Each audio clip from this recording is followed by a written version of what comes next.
Solar power gets sold like this magical upgrade where you install panels, flip a switch, and suddenly the sun starts paying your electric bill forever. But here's the part nobody puts in the shiny sales pitch, all right? Here it is, okay? Solar is low maintenance, not no maintenance. And the real cost of keeping a system healthy can surprise you if you only budget for the installation. So, if you're thinking about going solar, already own a system, or want to live partially or completely off grid, you need to understand what ownership actually costs over 20 to 30 years. And start with the solar panels themselves. Panels are usually the least troublesome part because they have no moving parts. Most quality panels are designed to last 25 years or more, and many keep producing electricity long after their warranty period, just at a slightly reduced output. The dirt, the pollen, the leaves, the bird droppings, the dust, the snow, and the grime can reduce production in many cases. And rain handles a lot of basic cleaning for free. But panels with heavy buildup may need occasional washing. And if you can safely reach them and follow the manufacturer's instructions, cleaning may cost almost nothing, besides water and a soft brush and your time. And if the roof is steep, high, or slippery, hiring a professional is smarter. Then there is the inspection. A solar system sits outside through heat, the freezing temperatures, the wind, the snowstorms, the hail, the humidity, the animals, and years of expansion and contraction. And wiring can loosen. The connectors can degrade, and mounting hardware can erode. Seals, they can fail, and critters can move underneath the panels too. Been there. Routine visuals checks can catch obvious problems, while a professional inspection every few years can reveal electrical or structural issues before they become expensive failures. And the inverters, where solar ownership gets more interesting too. Your panels produce direct current electricity. And if the inverter converts that power into electricity your home can use. And many string inverters do not last as long as the panels.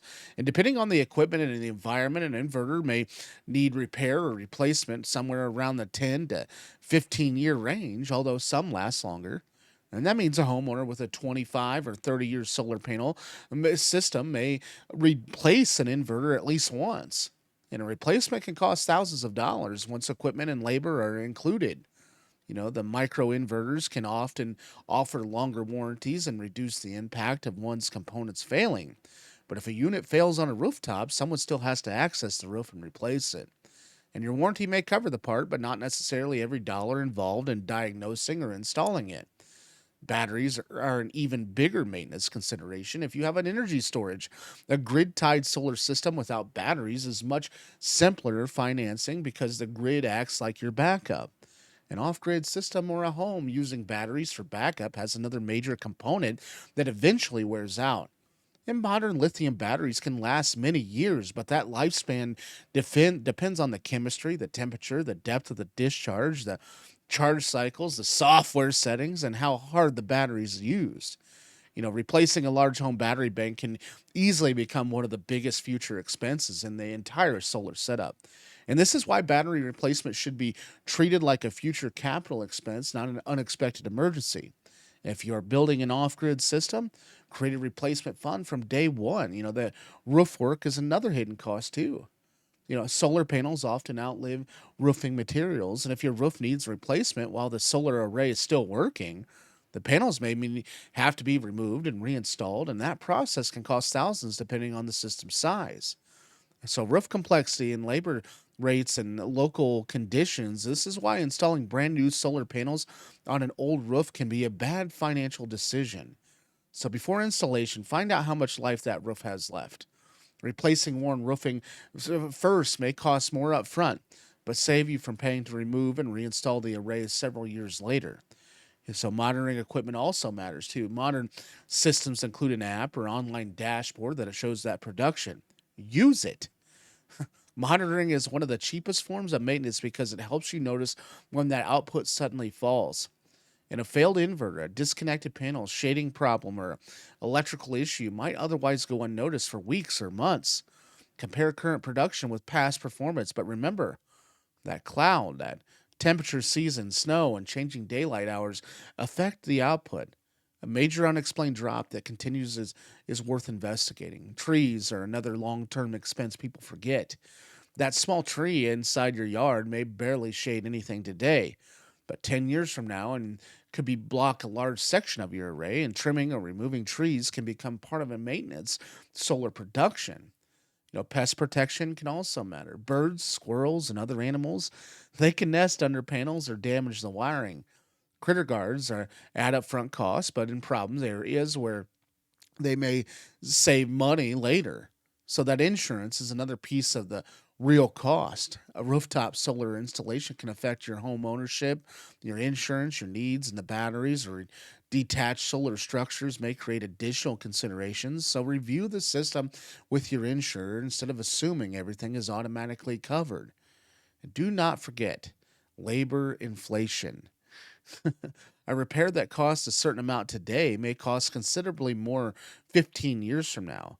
So, when calculating solar payback, people often compare the original installation price against future electricity savings while pretending maintenance will remain zero.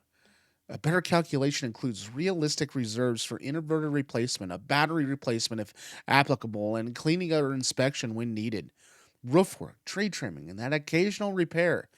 None of this means solar is a bad investment. In the right situation, solar can reduce utility costs and provide backup power, increase that energy independence, and protect you from some future electricity price increases. But solar makes more sense when you understand the entire ownership cycle instead of only the installation price. Think of it like owning a vehicle that happens to sit on your roof. It does not need oil changes every few months, but components still age.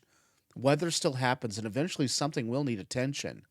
And the smarter solar owner can plan for that before it happens. So keep documentation for everyday components. Know your warranty lengths. Save installer contracts information. Monitor the production and inspect the system periodically. Keep vegetation under control. Protect that wiring from animals and maintain and repair reserve. And if your system includes batteries, pay extra attention to the temperatures, the operating limits, the software updates, and manufacturer's recommendations before the battery bank may be the most expensive consumable component you own. And most importantly, do not judge a solar system only by what it costs on the installation day. The real number is installation plus decades of ownership. And when you budget for both, solar becomes much easier to evaluate honestly. And you can determine whether the savings truly beats the cost, whether batteries make financial sense for your goals, and whether an off grid lifestyle fits your budget beyond the existing first year. Solar can absolutely be reliable for decades, but reliability is not the same thing as free. The sunlight is free. Keeping all the equipment that captures, stores, and converts and delivers that sunlight working properly is where the real cost lives. Thanks for watching today's video. If you found value in today's video, please, by all means, subscribe. Uh, I don't know if you've heard recently about YouTube's 8,000 watch hour rule. I need every subscription to count right now.